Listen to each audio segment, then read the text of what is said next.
Space monkeys. We're going to talk about Planet X, Nibiru, and the Annunaki. If you're watching this on the future Infinite Couch, hello. Enjoy my luscious, actually pretty dry, as you can see. I don't know, I could give it luscious too. Lustrous hair. Rarely enjoyed on the O show. This is a pretty fun one. Let's start with ancient times. So there's a dude named Zachariah Sitchin, and I hear tell that everything he supposed has been disproven. Specifically based around his somewhat liberal interpretations of some ancient Sumerian texts. He translated them in what you could say is a false way so that they would fit his narrative that he had going on, right? Well, what is that narrative?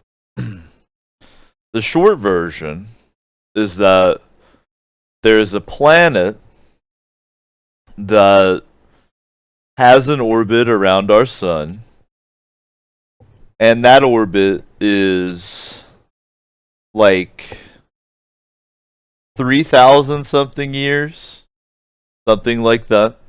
Thousands of years long. I don't know the exact number if you're actually curious. It's all readily available on the inner tubes.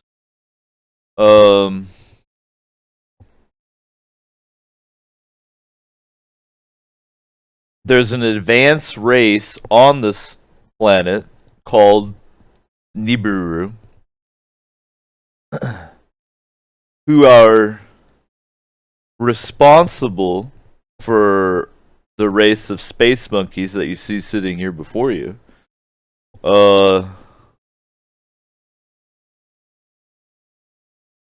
And there's a couple other aspects to it as well. So essentially, this advanced race, when their planet was nearby, came to our planet, genetically altered primates into essentially a slave race.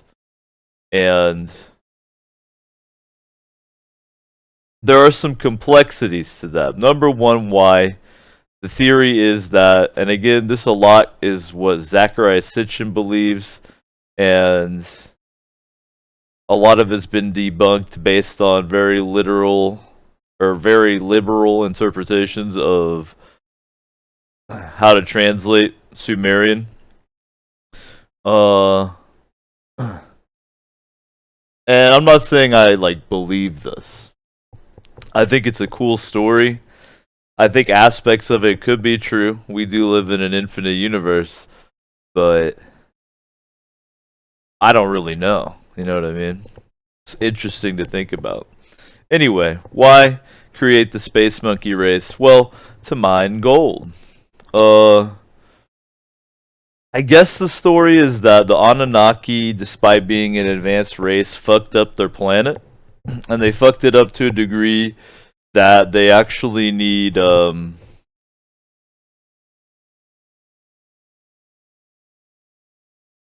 gold to suspend in their atmosphere to protect them from ultraviolet radiation or some shit like that. Right? Right, of course. Additionally, the moon came from when this planet, or maybe some other planet, I'm not real clear on this part of it, smacked into the Earth during its orbit. Something like that. Oh shit. The Annunaki use their planet like a spaceship, I guess, is another part of it. Again, I'm not like a...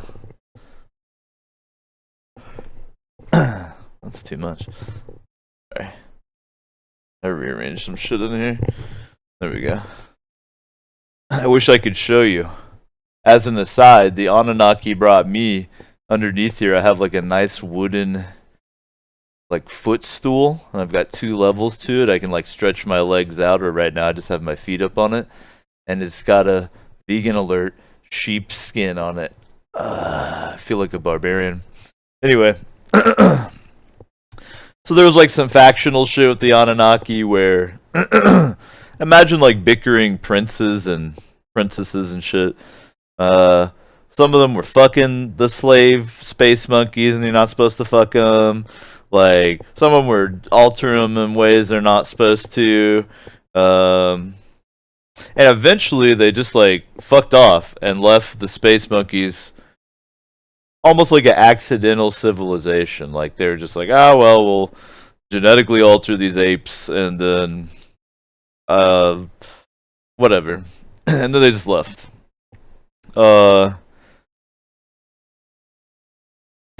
I think that pretty much covers the Anunnaki and Nibiru, right? That the Nibiru is their planet. So like what up, Lena?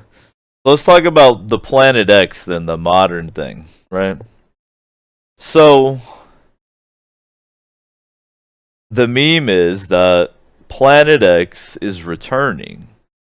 That multiple 1,000-year orbit is bringing Nibiru back to pass near the Earth. Now, why do people think that? The evidence that I've seen consists of shit like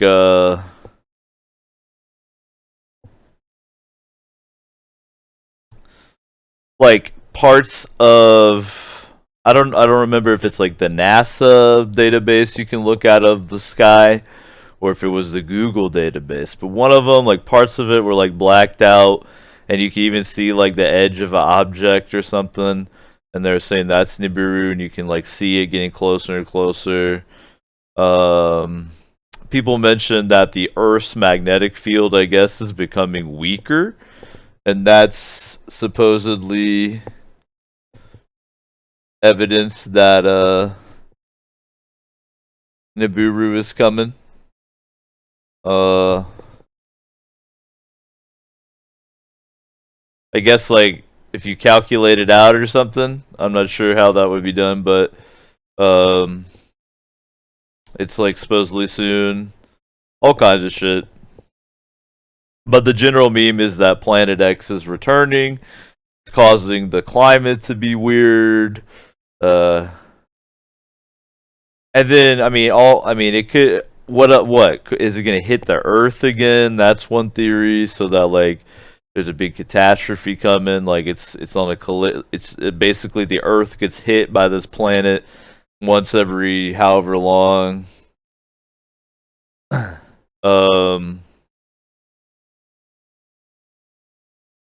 don't know. But there's a lot of ridiculous theories out there. Like, and I say ridiculous because some of them are like so extreme. You're like, there's no way you could possibly believe this. But I mean, who knows, right? I'm not completely discounting every aspect of it. But to take the modern concept of Planet X a little further, there's another meme all about like Antarctica. Like Antarctica has like the entrance to the hollow earth, or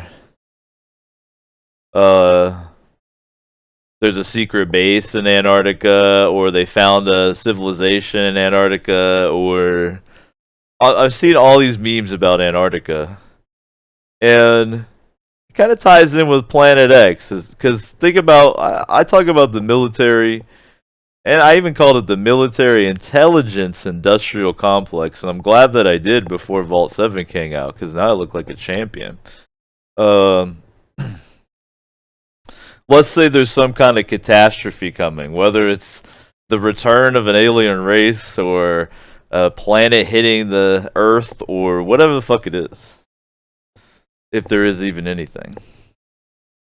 Well, that Antarctica meme, I mean, wouldn't that be the perfect place to set up like a oh shit base? Is somewhere with uh resources, naturally defensible climate, you know.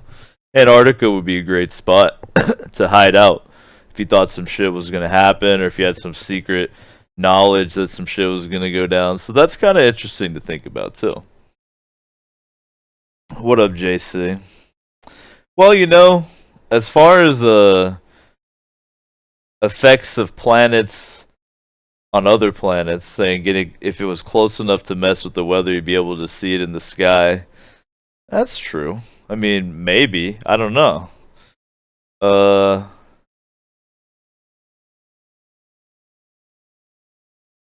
I don't know the full spectrum of how celestial objects affect each other. Because I believe that they affect each other on the material and the immaterial plane. So I don't know the full spectrum of effects or I mean, I guess it depends on how big it is or all that. But this is not necessarily something I believe in. It's just something that's entertaining to think about for the most part. I think like with most things there's probably some kind of grain of truth to it. Like human beings definitely seem genetically altered, for instance, things like that. So where that came from or why. Natural process over a long amount of time or shorter span. Tough.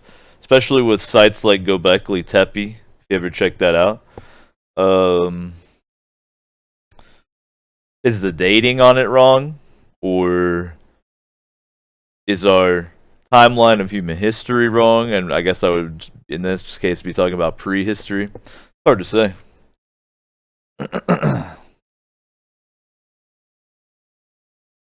As far as I know, there's nothing on the Annunaki in Vault 7, but you never know.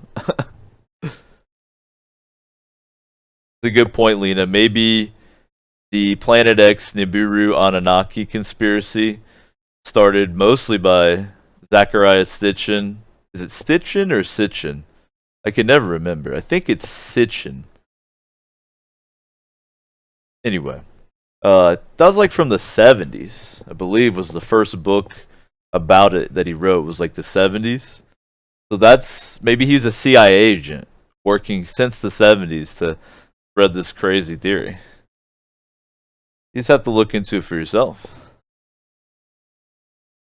But I think I laid it down. The short version, ancient times, planet comes in, alien race comes off, genetically manipulates monkeys into techno monkeys. Here we are. Fast forward to now. It's coming back. The aliens are going to come back. They're going to enslave us, take all our gold. Military industrial complex knows about it and has a secret base in Antarctica. That's basically it. What do y'all think? Usually how it works with these IRLs is I talk about the topic, then we just kind of bullshit about it. Or anything, literally anything. And then I cut them up and throw them on YouTube so that they can enjoy over there too. So hello in the future. Feel free to post things, even though you're not cool enough to hang out right now on the Infinite Couch live on Twitch, where you should be. So, if you got random shit to talk about, the Anunnaki, Planet X, and the Nibiru conspiracy, feel free, or anything else. But I just wanted to chop it up about it because it's such a fun one to think about. Apparently Joe Rogan used to be very into it. He talks about it on his podcast.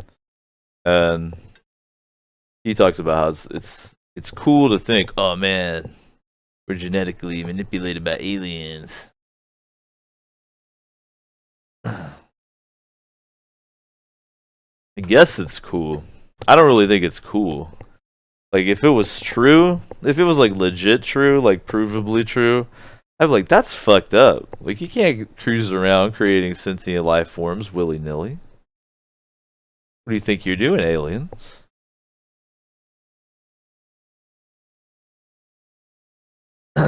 What up, sheep?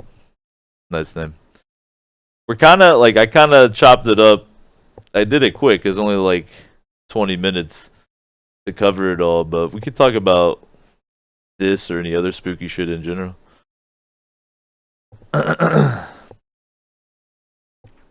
Lena asks, "Do I believe any of the Annunaki stuff?"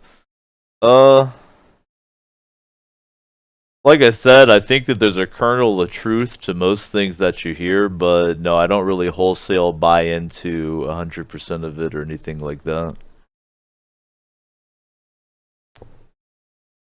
I guess the part that I buy into is that I do not think that we as modern people have a 100% authentic understanding of what really went down in our ancient history and prehistory.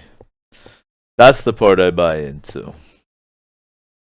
Now, I don't know exactly what we have wrong, but I think that things are different than we think they were.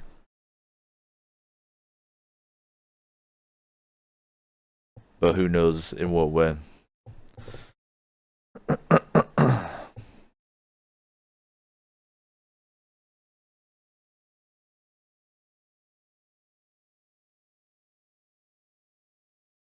Nice, JC.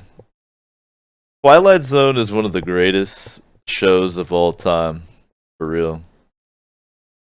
Every episode in and of itself is like so simple, but raises like such a dank philosophical concept. There's not a lot of TV shows like that anymore that try to raise philosophical questions on the low like that. The Simpsons does, oddly enough.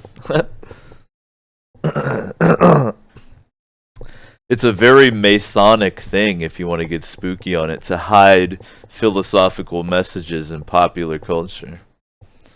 I think it's good.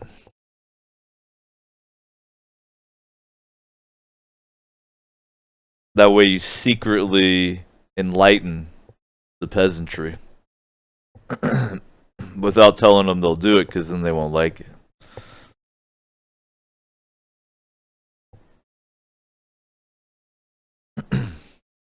Lena, if you're curious about Vault 7, though, I've done 2 videos on it already. They're all archived on YouTube. I did kind of a general one.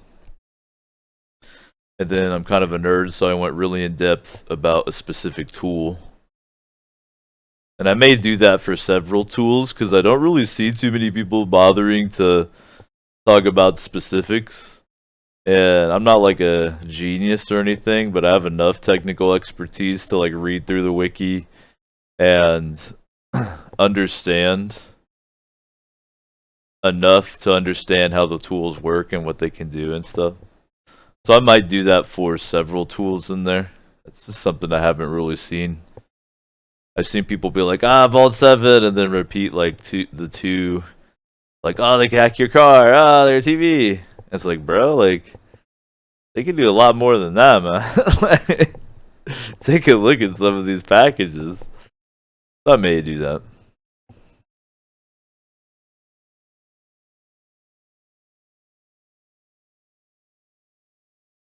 So I understand why people aren't really reporting on it, because maybe they expect that also their audience wouldn't really have the technical expertise. But it's like, that's what you're for, to decipher it and then be like, yo, this is what this can do.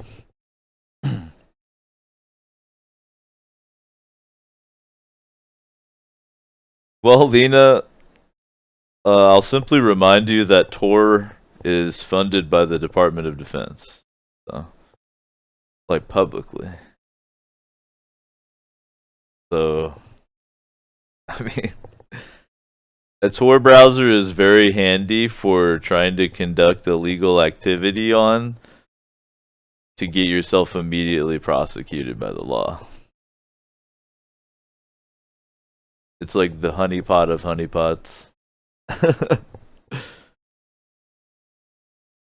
To be 100% real, don't break the law, but if you need to, you have to be old school about it in 2017.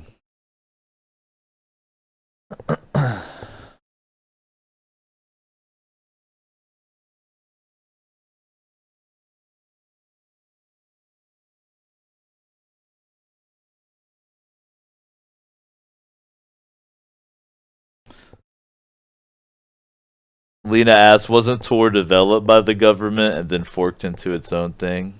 Yeah, exactly, 100%. Use it to do crimes. Hey, fellow criminals. Would you like to do some criming? Yo, that's pretty fucked up, Sheep.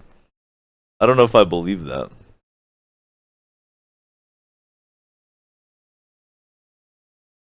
I mean, I noticed a pretty disturbing trend of people needing to, in a Jordan B. Peterson way, sort themselves out. I think your average person maybe doesn't understand the concept of ethics, in my opinion, or doesn't really have a concrete sense of self from which they could derive ethics. So maybe I could believe it.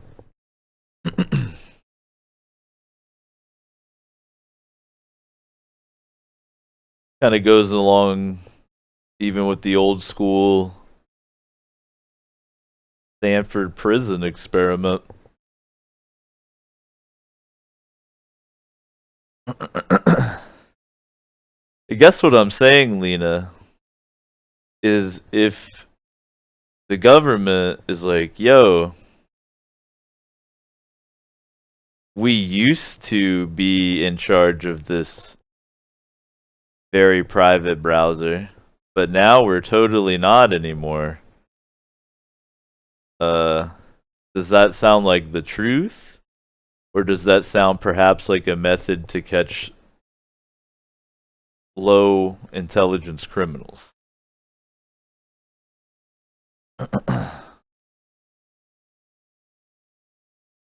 I mean, one ponders how many of these like deep web quote unquote sites like Silk Road got busted. Gonna be users utilizing a Tor browser, right?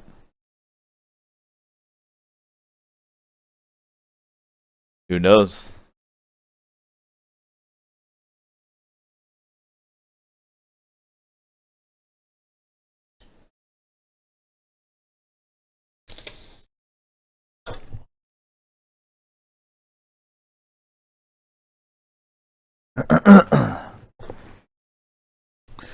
Oh, you're trying to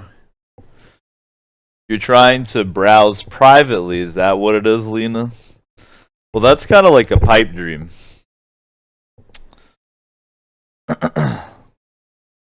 I mean, this cat right here is actually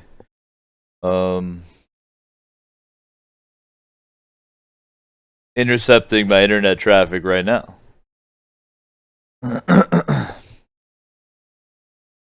But the NSA and by proxy everybody has what's called the full take. So all inbound and outbound traffic. So even if you think you're browsing privately, all I have to do is decrypt your full take. That's it.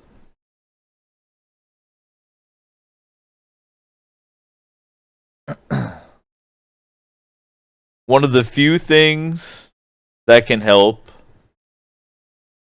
at least obscuring your physical location, are things like VPNs.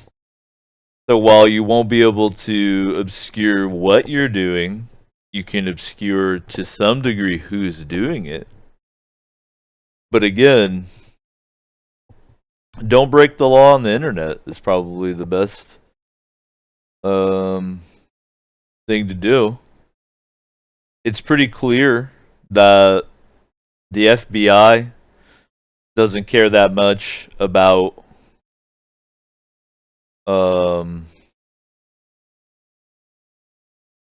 shit like piracy and all that unless you're actually like serving huge amounts yourself.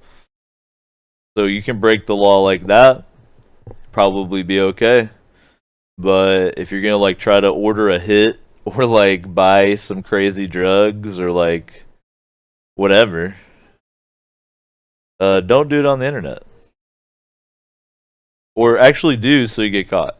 If it's like some human trafficking shit. But, you know, if you're just trying to buy some shit for personal use or whatever, don't do it online. That's basically it.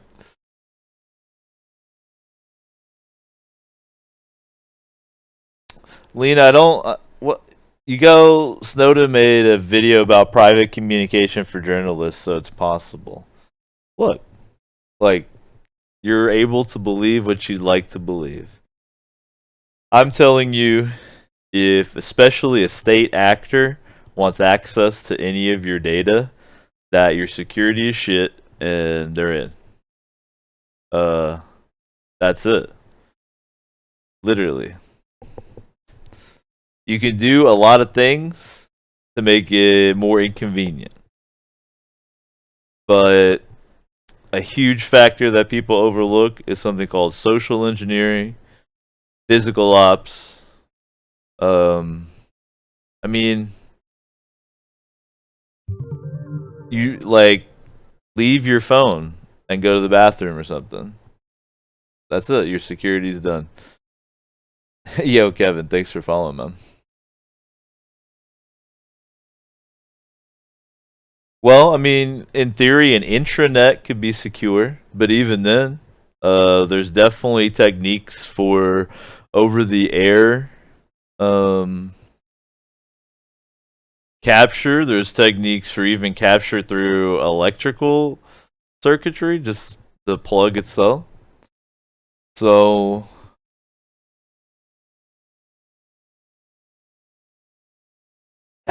pretty much the only secure network would be an intranet that's not connected to the internet in any way, and you control physical access to it up to, let's say, 100 yards. You had a 100-yard perimeter where a human being could not get close to it. That would potentially be a secure private network right there. But you couldn't really browse the internet. Like, you could store data. And that's just the reality. You know, you can kind of take it or leave it. There's a lot you can do to try to help yourself. Again, the level of sophistication going to be leveled at you depends on how big of a threat, essentially, you are. So, like you mentioned the Snowden case, if you're leaking NSA documents, your threat level is very high. So the highest level of sophistication is going to be aimed at you. So,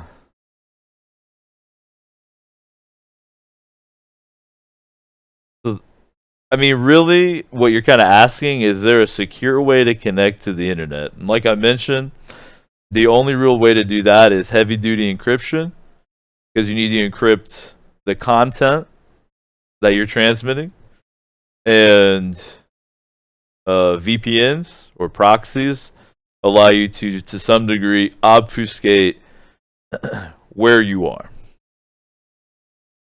But I mean, how good of encryption can you do? What is military grade decryption looking like? I don't know.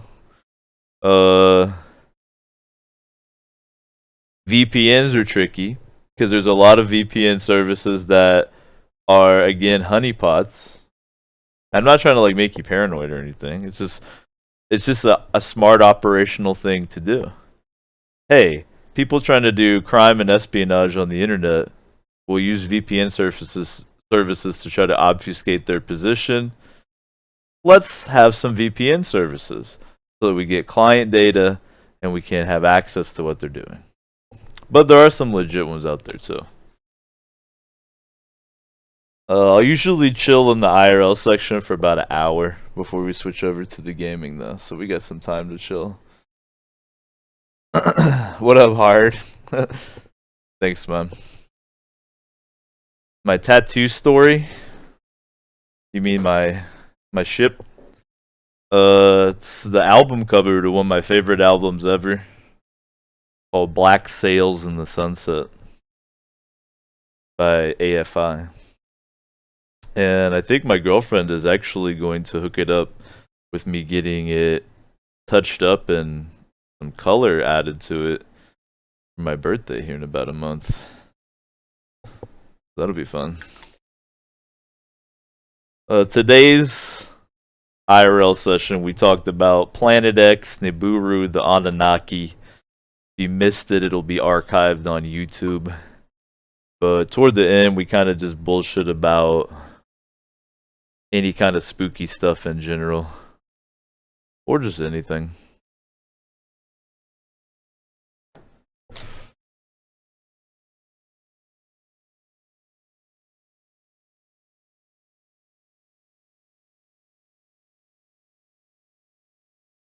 Yeah, I'm looking forward to it, Kaskalia. Today I'm fucking with Rust. I only played Rust like 2 years ago when it was like first out. I'm looking forward to seeing how different it is. I played enough to like be dangerous and kind of know what the hell I'm doing, but that's it. It'll be fun.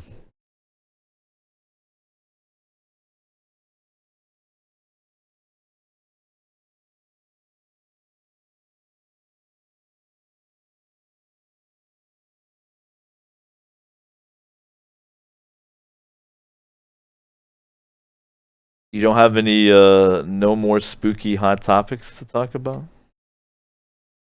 If you need more about Vault 7, I got 2 videos of it on my YouTube. But I might go ahead and switch to Rust here in a second.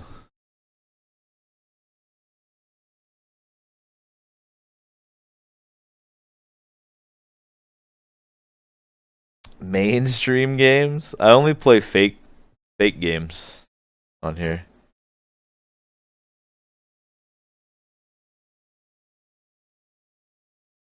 I'm not sure what you mean. I can tell you what I've been playing recently, Lena.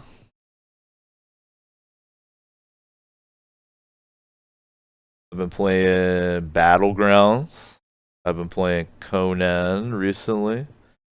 I'm waiting for Conan to have some issues fixed, so in the meantime, I'm gonna check out Rust. Played some Minecraft recently. Played some Sword of the Stars, The Pit recently. So nah, actually, I don't really. I guess I don't really play mainstream games too much. I don't know. The new Resident Evil looks cool, but I don't have it.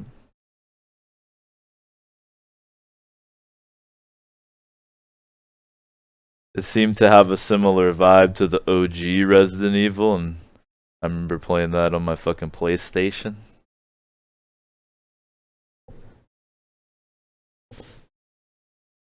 Alright, chat. I think I'm gonna switch to Rust here.